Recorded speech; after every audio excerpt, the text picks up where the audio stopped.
Hello, and welcome to I'll Knit With You. My name is Rebecca. You can find me on Ravelry, Instagram, and Steam as EvilTwin2. You can find show notes on the blog illknitwithyou.blogspot.com.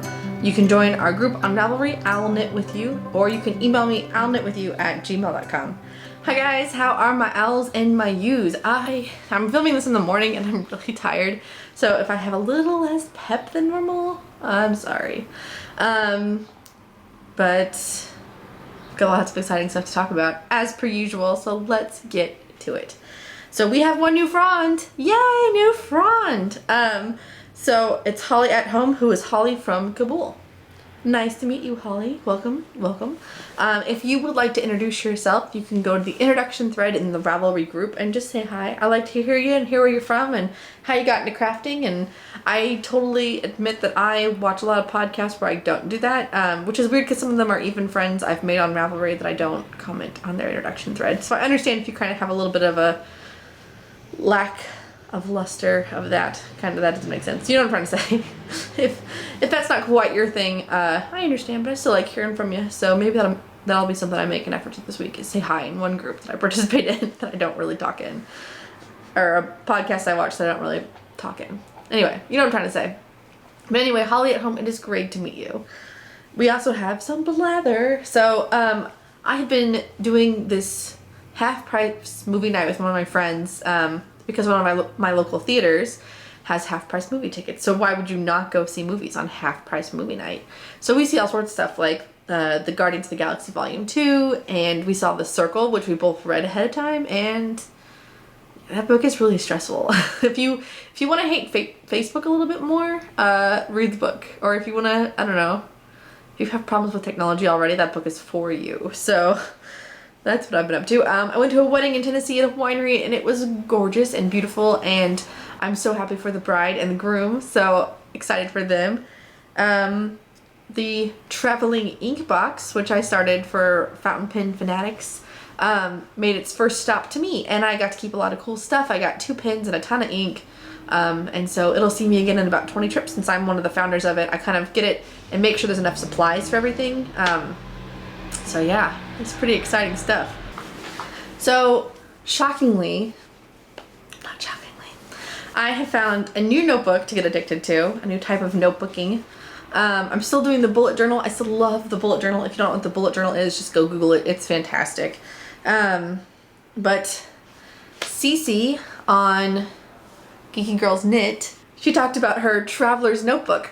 And I had seen the term before. I know Star Knits of, I am not good on these names today, the Weasley Sisters podcast. I know she makes some out of fabric, and she's done some other ones out of, I think she cut up some plastic before to make them.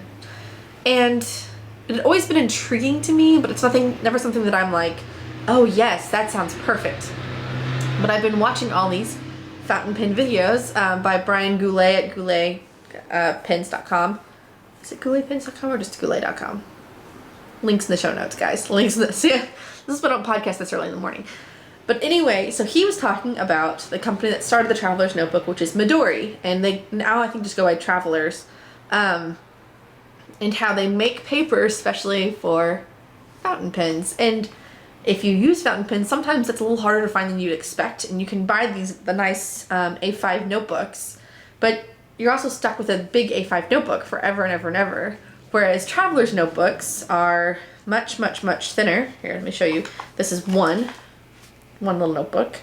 So to compare size-wise, there is the difference. So if you're like me and you're a notebook hoarder, I put a bunch of notebooks that are fountain pen friendly in my ink box that I did. So I hope to get rid of a bunch of them. If you are a notebook hoarder like I am, the Traveler's Notebook kind of helps you figure out that you can buy lots of little notebooks for different purposes, which I really like. And some people who do bullet journaling complain that it's too much separation. They like having one book for everything. But the whole reason that I got it is because I like doing a financial ledger, and I found that it was nicer to do that in one book rather than having that scattered throughout. And I might have one of these for my podcast notes, so I always have those all together. And so, but I also can just leave notebooks at home or take them out based on what I need to do that day, which is really nice because you can't just take out a chunk of this notebook. You have to have it all with you all the time. pros and cons. Pros and cons. The other nice thing is that these are accessorizable and fantastic. So I actually bought, this is a knockoff one, even though it looks pretty legit. It is a knockoff. I bought it for less than 30 bucks, which is just around, I think, half. I think the other ones are around 50 for the beginner's set. Mine came with this insert right here, little insert. It goes all the way around, so it's actually got this zipper pocket in the back and this business card type pocket and then a longer pocket in the front. And you can see I've got some winning Eat Sleep Knit cards in here, and I actually put my my checkbook in here because there's an extra little elastic piece that it fits on perfectly and it's the right size. And since I was already doing financial stuff anyway, it made sense for me. And so I have two different types of notebooks. I have one that's dot grid right now.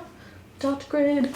And then this one is like a thin Japanese paper that's really good for fountain pens. It's Tomoe River. And it's blank because those usually come in blank anyway. So, but the great part is since I've been getting more and more addicted to fancy pens and notebooks, I've found a few small scale notebook makers. There's one in California that I bought some stuff from, and then there's one that I just recently bought some of their stuff. I don't know where they're out of. I actually got that notebook today. It's not very exciting to look at, so I didn't show it to you guys. But I'd rather give them money than the Travelers Company, and I know that they're using the same type of paper. So, I don't know, it's just a lot of pen, paper, stationery talk. But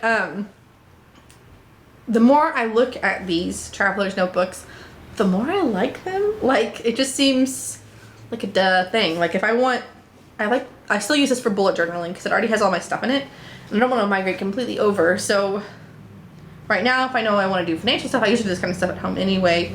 But if I wanted to, I could take that one small notebook out and carry that with me, or I could put the whole thing in my purse. It's a little bit heavier than this is because this has that leather, which is pretty dense, and it's got some cards and stuff in it. But I could, just take out the one notebook. So I don't know, you guys.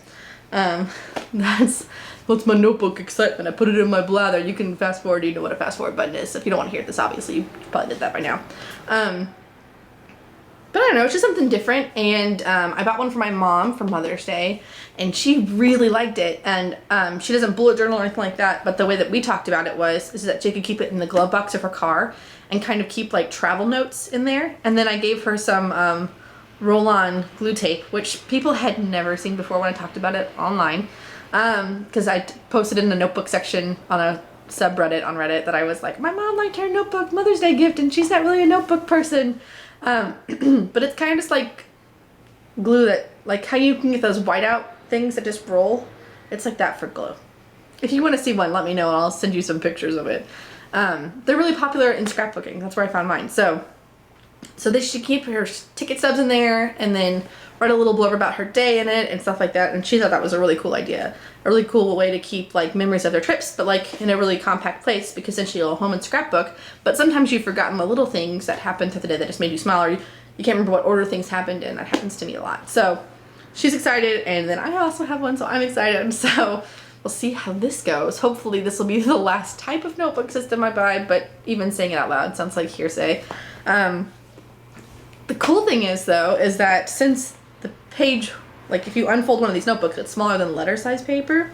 So I started making a couple of my own, and the first thing that I made was a Pokédex. So I haven't put a cover page on it yet. I haven't stapled it or sewn it or cropped off these extra edges, because I finally, after like 40 tries, probably like 15 tries, got the right size and everything. I had some trouble with figuring out how to bind these, or how to make them so they would print correctly. So nerdy, right? This is my Pokemon paper Pokedex. I feel dorky saying it out loud, but I'm really excited about it because I played Pokemon on my 3DS, and I don't care how old I am because I grew up with this. So to me, it's more like nostalgia and fun than anything else. But there's so many new Pokemon I can't keep track, and so I kind of mark off which ones I've caught, and then I also have some really basic information about them on the side. So this fits in my traveler's notebook. So if I want it in there, all I have to do is take this center elastic, ta-da, and slide it under that. And so now if I was going on like a road trip or flying or something like that, boom, it fits right in there. It's just part of everything else. One notebook, Pokédex, other notebook. And it's with me, and it's not like a separate chunk of paper that's floating around my bag. I kind of really like that a lot. So We'll see how I feel about this in a year. If I end up finding something else, I might give this one away. It's really nice. So that's how that's going. So much, so many things, right? But anyway, so let's talk about some knitting. What do you say? So the first giveaway of this, oh, see, now I should have written it down again, huh? The Spring Summer Spectacular Sock Along Cal. It's bad when you can't remember the names of your own cal because you made them too dang long. Hold on a second, right? Okay, the Spring Summer Spectacular Sock Along Cal. The first prize has been awarded and mailed out. Oh, my phone is so loud. Okay, sorry. The first prize has been awarded and mailed out, which is awesome. And so, of course, I bought more prizes for you guys. Pardon some crinkling. I've got them all in a Target bag because I am a professional podcaster.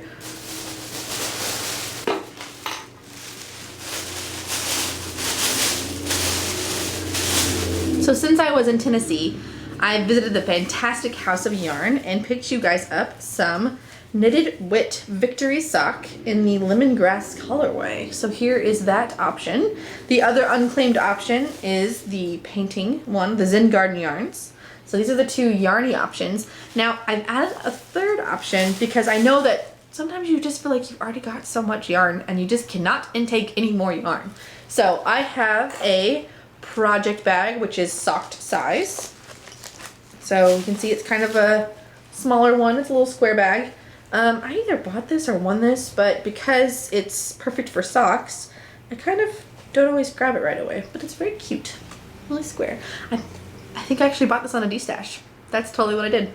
But I'm including with this the sock ruler, which I have one and love it, so you guys need one too. A tiny pair of snips. They sell these at House of Yarn. Let me see if I can. Nope, that does not help. That kind of helps. I bought this at House of Yarn a few years ago, myself a pair, and they are my favorite scissors ever. They're small, they're easy to use. I mean, they're scissors, so at some point, easy to use becomes a really weird thing to say. Anyways, so, and also this really rad looking measuring tape. It's kind of got some fun stuff on there. And then measuring tape. So you got a whole little goodie bag of stuff. So scissors, measuring tape, and a sock ruler. If you win, you can pick this prize or you can pick yarn. You can't have them both. So those are the current prizes. So keep knitting. And another prize will be pulled at the end of May and the beginning of June. So whenever I podcast between there. I just lost my podcast notes page. There we go. Okay. Not a morning person. I'm so sorry. Let's talk about some we're talking about some whips. Let's talk about some whips, you guys. So I have been working on my Bernadette lace blouse, which is by Lacey Lene, and I'm using Nerd Girl Winnings in the Rad Storm colorway, and I think I'm using US 4s? US 5s, my bad. I'm using US 5s. So it's coming along. It's actually getting really big. I'm kind of surprised I've gotten so far on it. It really helps that I took everything and made a giant spreadsheet and decided how many days I had to do each thing. Based on how many days I have before my stuff needs to be turned in. So that really helps motivate me because it lets me see how far ahead or behind I am, which I'd never done this before, and I think I need to do it from now on. But some projects are like, you know, knit until you've got this much length, and that's kind of a hard thing to measure. So anyway, there is that. The lace is looking great. It's just kind of moving along. I like how it's going. So I'm working on this, and I'm trying to focus on it because I have so much stuff going on. And then, of course, Eat, Sleep, Knit is like, do a knit along with us. It's a clap OT. We're throwing it back. And I like how the clap OT looks, but I'm not a massive fan of how the clap OT looks. But I also have this yarn that I really like the way it looks in the skein, but I really hate the way it looks knit out. You may remember this yarn. I tried to make a Chasing Butterfly sweater out of it that I ended up doing in green. And so here is my yarn. It's kind of doing a thing right now.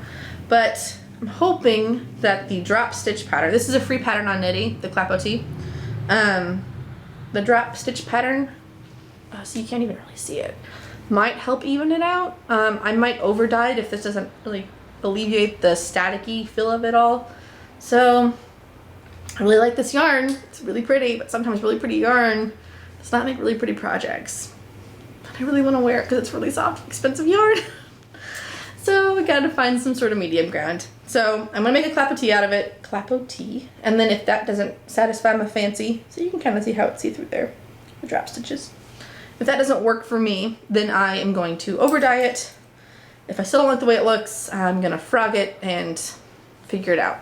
So this is the colorway Set Faces to Stun in the Western Sky by Western Sky Knits. I believe this is DK weight. I think so. It's in my project notes. And then I promise those are right, so. And I'm doing those on a size 8 US needle. I'm all tangly now. Okay, sorry. But I do have a couple of FOs for you guys. I finished another one of my Persian Dreams squares, or hexagons. It's looking pretty good. I really like using this gradient yarn on it because I feel like it gives it the look that the original Persian Dreams has, where it's all these multiple colors, but without all the effort of changing yarns like every 3 rows. So that's good. And then I also have one wee little hexy puff. That's pretty cute. It's just some Knit Picks Felici in the Salt Taffy colorway. So yeah, not very much going on here. Just chugging away with my lace, Bernadette lace top. Forgot the name of it just now. Blouse, lace blouse. You know, podcast notes helpful. You may have noticed that the whiteboard has been updated and there's a little bit of stuff missing. I have some yarn I need to weigh to figure out where I'm at in the Yarnathon, or not the Yarnathon, the Yarn Diet of 2017. And I bought some yarn. I haven't done anything on my spreadsheet since New York, and I've knit things since then, so I'm not sure where I'm at all. So I need to go back and figure that all out. But right now, I do have my owl listed, and you might see that there is an Order of the Phoenix. Now, the Order of the Phoenix, I'm doing 650 yards of blanket squares. So they could be stuff like this. This is almost 100 yards by itself. It could be stuff like this. This is 20 yards. And I'll just make blanket squares for that, and then hopefully turn in other stuff for classes like hats or whatever. So that's the plan right now. I think that's pretty much everything. I want to talk to you guys about one more thing for the Spring Summer Spectacular Sock Along Cal. Cece of the Geeky Girls Knit has always been a great supporter of this podcast. Whenever she puts out a new book for socks, she always gives me a copy and lets me give it away to you guys. At least the coffee with Cece and Dammy too, and all that sort of stuff. She's always been super, super great.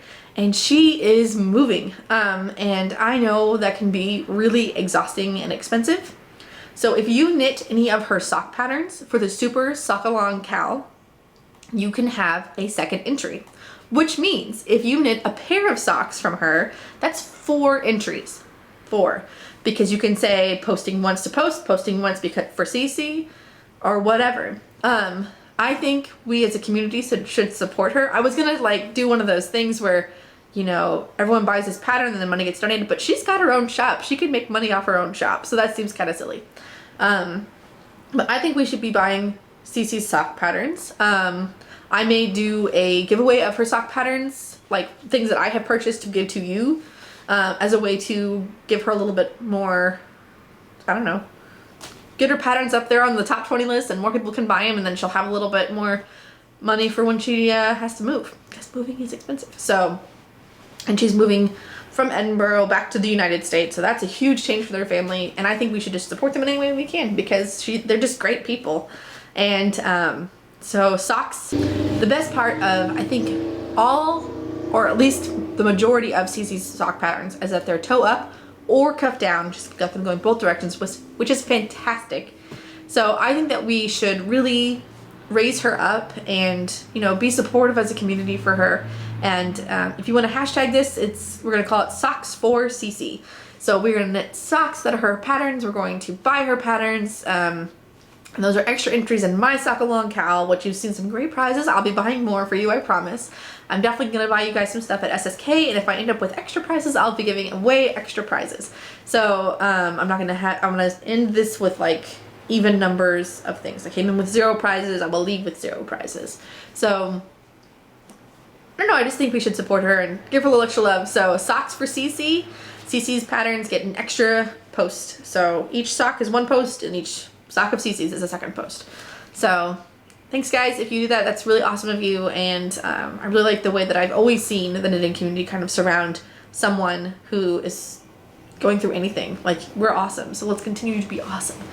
Anyway, whether you're helping out a fellow knitter or you're just chugging along doing your own thing, I'll knit with you. Bye, guys.